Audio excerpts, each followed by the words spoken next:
everyone. It is another episode of Cocktails and Conversation, and I just want to let you know we're at the distillery this morning and they are mashing, and so you may hear some noise in the background. The good news is for all you whiskey lovers, I believe today they're mashing whiskey, there's a new batch that's just rolling out. So super excited to have my friend Polly Reynolds here today, and it is snowing and it is early, and so coffee. And we have coffee with Polly's favorite, our whiskey cream. And so that's really how I enticed her. I was like, guess what, Polly? If you do this, I will do coffee and whiskey cream. And she's like, yeah, anything for whiskey cream. That's right, that's right. So, super simple. I just have some questions I'm going to ask you and we're just going to chat. All right. So, Polly, what do you love about Columbia? I love the energy that the students bring. I mean, I moved here from Evansville, Indiana, and we had several colleges there too, but just being in a town where we have such a big university and so much support for the whole college and all the sports, and I love it. Don't get me wrong, I love it in the summer when you're not bumper to bumper on Providence, but when the students start coming back in August and just the energy and the vitality, and I love that. And it's such a hometown feel. It's not a big city, it's not a small town, but you still get that small town feel. I totally agree. Love it. I do too. I grew up in a small town, and I loved the safety and security of knowing where I was going. I never got lost or anything, but always longed for something where there was a little bit more there are more offerings. Right. And here it's that perfect balance of you could be gone every day and night to a million different things. Right. If you're bored in Columbia, it is your own fault because it is amazing here. Yep. But by the same token, it only takes you 15 minutes to get from one place to another. It is kind of like a small community. You see people at the grocery store on a regular basis that you know and things like that. So it really is the best of both worlds. Well, the other thing I have to say is we have the best locally owned restaurants. You know, because when I moved here from Evansville's bigger, but all of it is chain restaurants. And so very few people, I don't know if you've noticed this, but very few people that have lived here a while really go to very many of the chain restaurants. We're always going to the locally owned restaurants because it's just the best food. I agree. It's so good and such a variety. Yeah. And the chains are kind of over there on I-70, so if you're just traveling through and you want something familiar, there's a place for that. But yes, kind of when you get into the inner sanctum of Columbia, if you will, yeah, it's amazing. The variety's amazing. Everybody is so nice. We've gotten to know a few of the restaurant owners through the distillery work, and just it is really a community feel. It is. You know, folks are excited to do what they love and present that, and then sharing that with other folks. So yeah, I agree with you. It's great. You could totally eat your way through Columbia and be a very happy person. Well, and that the residents of Columbia support that so much because the food industry or restaurants, that's the number one industry that has the highest failure rate. And the fact that we have so many great restaurants that are just so successful is amazing. I agree. So folks, if you're not from Columbia, you should come and explore Columbia. I'm all the time telling people to get out and explore your state. So if you're watching this from someplace besides Columbia, or if you're just hanging out in your house in Columbia, get out because there's a lot of stuff to see and do. That is good. Eat that food. Who has been a big influence on you? I know this probably sounds cliche, but I'm going to always go back to my mom. You know, she very strong career woman who had a tremendous level of integrity that she held very close, and she ended up being a single parent when I was 14 and just was so selfless and all of that, even though as difficult I know as that was for her. And she just has a great faith, and she laughs all the time, and I'm joyful, and I get so much of that from my mom. You know, she's always like, things can be hard, but there's always somebody out there that has it worse. So, you know, pull up your bootstraps and put your lipstick on, and let's go. So, yeah, she's I love it. Great lady. And it's been really interesting because predominantly we have been having conversations with women so far. I'm not adverse to men. You all saw me fan. But the funny thing is not funny, but I think the interesting thing is a lot of people have gone back to mothers or grandmothers, some sort of matriarch of the family. And, I think that we don't often tell those stories, and it's not often shown in the media, that there are a lot of women who lived through some really rough times and really did some really awesome things and have really paved the way for us to have the opportunities we have now. Right. And so for all you moms and grandmas and great-grandmas out there that have been rock stars, thank you, because there was no social media to tell you how amazing you were. There was no, Woman of the Year on the magazine to tell you how awesome you were. You were just getting stuff done. And so that's pretty amazing. And so the other thing that's neat is when you think of your childhood friends, and I had one that I had reconnected with. She had moved away. Her father was a minister, and she just said she just always had such a great amount of respect for my mother because, again, my mom was a career woman. She dressed beautifully, kept herself up beautifully, again, laughing, putting Bugs Bunny teeth in just to make people laugh, during the day and stuff like that. But she just thought Mom was great because she was just who she was. It didn't make any difference if she was in jeans or in a suit or in a ball gown. She just was who she was. Yeah, I love that. That's awesome. So, Polly, tell me, what do you want to be known for? So if we're at a restaurant or whatever and we see you walk in and I say to somebody, oh, that's Polly Reynolds, what would you like for me to follow up with? Like, oh, she is da-da-da-da-da, or this is how she, this is how I know her, or whatever. Probably, if I could put two things together, is that I'm joyful and I'm grateful.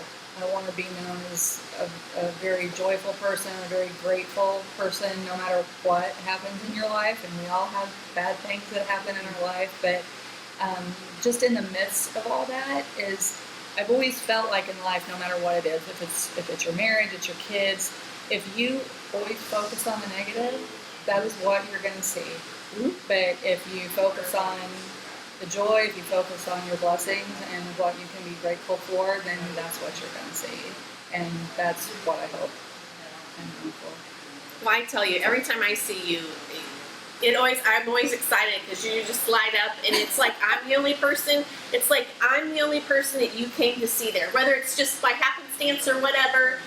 You do. You give that off like it's just like you came to see me, and I'm like, in that moment, in that conversation, it's like you're the only person that exists. That's so sweet. So it's true. It's true. So I think you're accomplishing that, and it's always so much fun to see you around town because our paths don't cross super often, but when they do, it's always fun, and it's always interesting because people will be like, oh, I didn't know you two knew each other, and we're like, oh yeah. So, well, and I think there's always those people that you meet that just you kind of have that immediate connection with, and you've always been one of those people. And again, we don't get to spend a lot of time together, but I just think it's you're real and you're authentic, and that's what I search out in people too. So well, and we always have a really good time. It seems we like do. we're together. So that's good. That's good.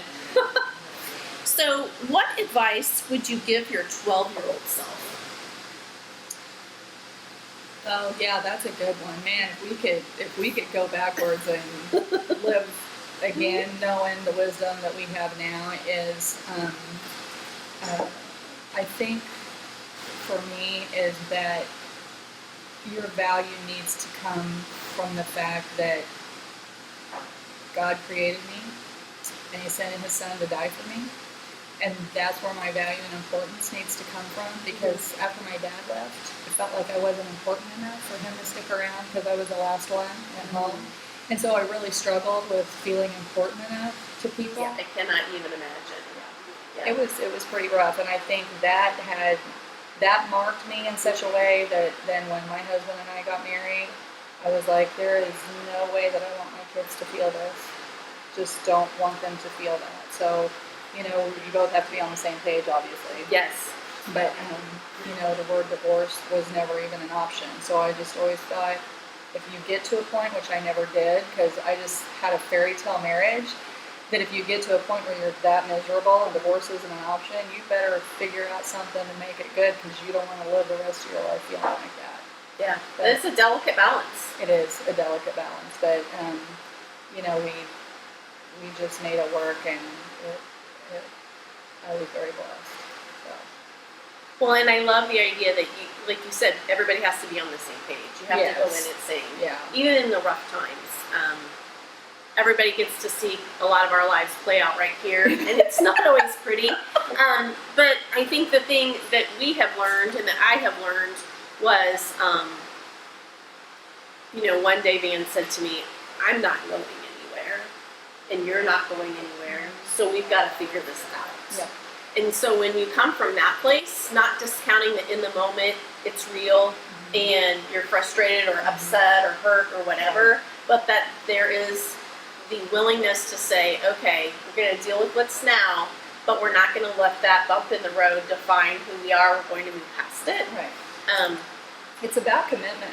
And I'm not talking just about marriage. I'm talking about relationships. Mm-hmm. You know, if you have a really good friendship and there is a rift there and it breaks you apart, no, that's not what that's about. It's about getting in there and working it through. And I just think it's so much better because you build through all that. I've always said any conflict you can use as an opportunity to go closer to someone instead of allowing it to be a wedge to pull you apart.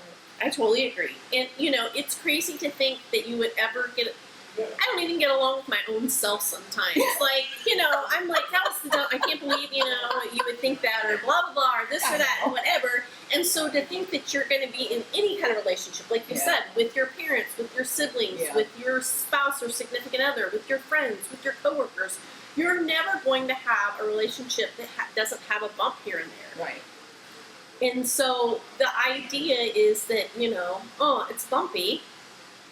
Let's figure this out and move forward with it. Because, there are always bumps. Right. And I truly believe also that the people, like you said, that you're searching out, the people that are your good match, are going to stay close no matter what. And then other people who maybe weren't the best match, or maybe, you know, the timing wasn't right, they just fall away. It doesn't have to be some big crisis to say we're very, and I don't blame, but I say reality TV has put us in this place that there has to be some big drama for everything. Right. And, you know, there doesn't have to be. That's it can exhausting. be, you're awesome and I'm awesome, but maybe we're just not awesome, you know, as friends. And then the universe will take care of itself. Right. You don't have to make some crazy drama about things. You don't have to manufacture something that's not there. I heard a term once, and I can't remember who told it to me. It's called bless and release. You know, if there's somebody that, you know, you're just not... It's just you bless and release and move on. So, but, and again, it's learning not to react when you're emotional because nothing productive. So I've had some pretty good talks with my shower head. You know, when I've really been irritated and the ugly comes out, you know, my shower head has hurt a lot. That's good. I like that. So, folks, practice your conversations on the shower head. I think that's great. I often, I think it's, I love that. Yeah. And then if you're crying, nobody, you know, you're in there by yourself, and the water's coming down, it's all good. Nobody's seeing the smeared mascara. See, you know, you could probably, next thing you know, we're going to have Polly on late night TV having some sort, you know, the therapy, you know, session with the shower head. You could probably make $1 bazillion, come up with some sort of, like, you know, program for 3 payments of $29.99. I can, you know, forget all those hours with the therapist. I've got the plan for you. That's right. I love That's it. right. I love it. All right, so now we're going to get into just some fun questions. Okay. So tell me, what's your favorite word? Oh my gosh, Lisa, that's a hard one.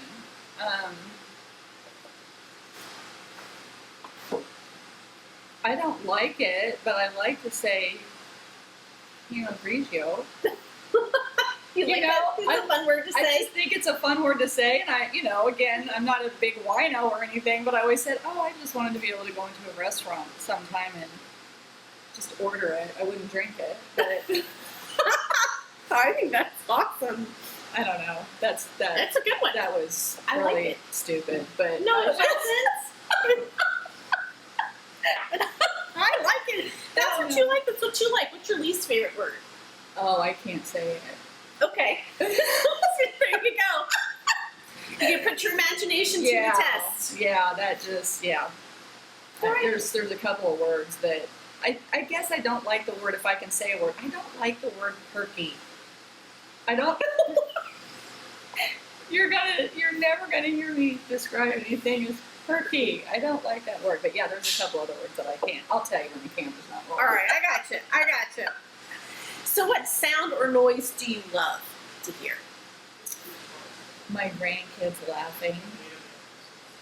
Love that. I mean, I think when you're a mom and you love that with your kids, but you're doing this and that and organizing and trying to get everybody put together to get out the door or whatever. And of course, don't get me wrong, we had plenty of downtime that we had, but as your kids grow up and move away and then you get the blessing of being a grandmother and just, you don't have the responsibility of them, and so you can just really just enjoy them, and there's nothing better than to hear them laughing, whether it's with me or if they're playing with one another. That is great. That is awesome. So what is sound or noise that you dislike? Oh, like if somebody's writing on a chalkboard and whatever that is, no, I hate that. So what turns you on in the world? Oh. or the other. We're not setting up a dating profile that I'm aware of. G-rated? Yes, this is just about life. Seriously, when I talk about being grateful, I love nature. I don't love the danger of nature. I want to be able to go out and scratch the grizzly bear on the top of his head.